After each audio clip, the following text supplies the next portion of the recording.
Imagine rather than spending time fertilizing, mowing, and raking your yard, meandering through it. A garden labyrinth isn't a maze, it's simply a winding path that you walk slowly through as a form of meditation, prayer, or reflection. When you reach the center of the labyrinth, a welcoming bench is there to provide a spot to sit and enjoy the experience and the native plants around you. Greetings, my name is Susie Olson of the University of Minnesota Olmsted County Master Gardener Program. I mainly focus my energy on native plants and pollinators and promoting the Master Gardener Program. My personal garden is filled with homemade sculptures and tons of whimsy that keeps my 9 grandchildren hopping from sandbox to teepee to water feature and more.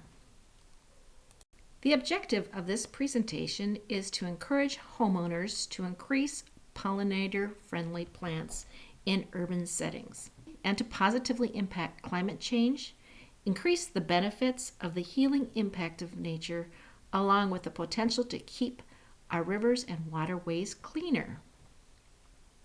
As you see, considering adding a labyrinth or native plants in any way possible aligns with the priority of the Master Gardener Program. There are a number of different priority areas for the Master Gardener Program. A labyrinth adds more pollinators to your yard. The roots of some of those pollinators, especially the native plants, go deep into the ground and can help promote clean water as it helps percolate water off our roofs, impacts climate change as will reduce our need for mowing and chemicals on our grassy areas, and it brings people closer to nature. So what is a labyrinth? As already applied, it is a meandering path that is over 4,000 years old or older. It creates a meditative zone that is often curved and draws a person to the center.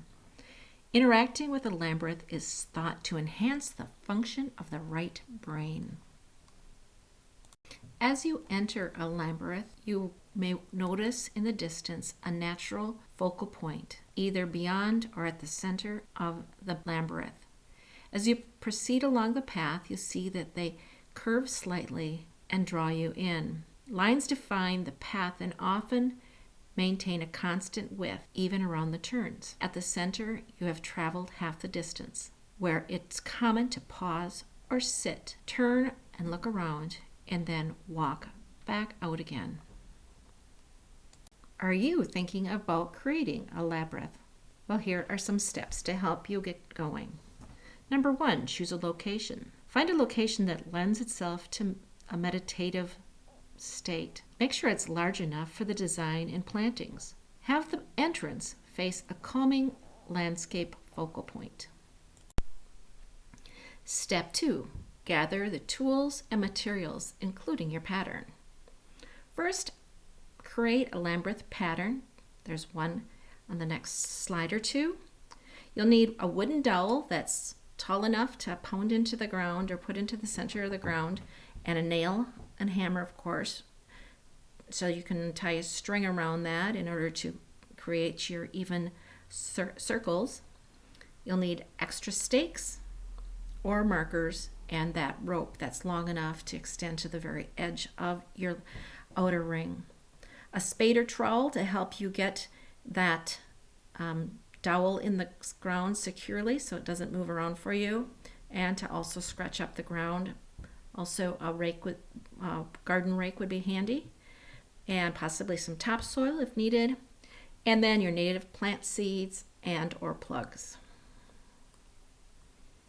Take a second to pause on this slide as you listen to this video and look at some suggestions on this page and the next page to show you a typical labyrinth pattern, a classical labyrinth pattern. To use this on your property or another pattern you can find online, first determine the width of the plantings, possibly 12 to 18 inches. Measure the width of the lawnmower wheelbase if you're using this simpler method, and then multiply by the number of circuits or circles that you want to go around. Here's a simple 3-circuit classic labyrinth pattern. This is merely additional information regarding the same type of classic Labyrinth. Pause a second to understand why using 2 different colors of rope might be helpful. Step 3, marking the Labyrinth. Mow your lawn or Labyrinth area. Now mark the center by firmly planting or pounding in basically a 1-inch wooden dowel about 6 inches or so in the ground just to make sure it's sturdy. In that dowel, drill a little hole or just put a nail firmly in there, and that is what your rope will be tied around. Determine the width of your growing space. You've already done this, and you've already measured your path width with the lawnmower and done your math. Mark each circle as your pattern indicates with a rope or with canned spray chalk. Do remember that the rope can be moved around if you make a mistake, but erasing the chalk shouldn't be too difficult, but takes a little bit more work. Use a garden hoe or garden rake to disturb and work up the planting area, and then refer to Lawns to Legume for more information about planting seeds or plugs in the ground. Basically, you're going to be creating some open soil in order to plant seeds within your grass and dig holes for those plugs. Use compost or topsoil if needed. Native plants do not need highly enriched soil, generally speaking. But if you do know that your soil has some concerns or isn't the best growing condition, you can add a little compost or topsoil. Water, and keep that watered until you get good establishment and until seed germination takes place.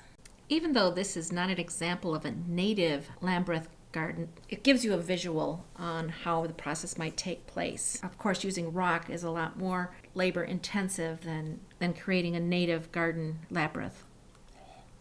Now it's time to think about what to plant. Low-growing herbs and native perennials are great choices. Soil conditions, sunlight, and the height that you would like to see accomplished are things to consider.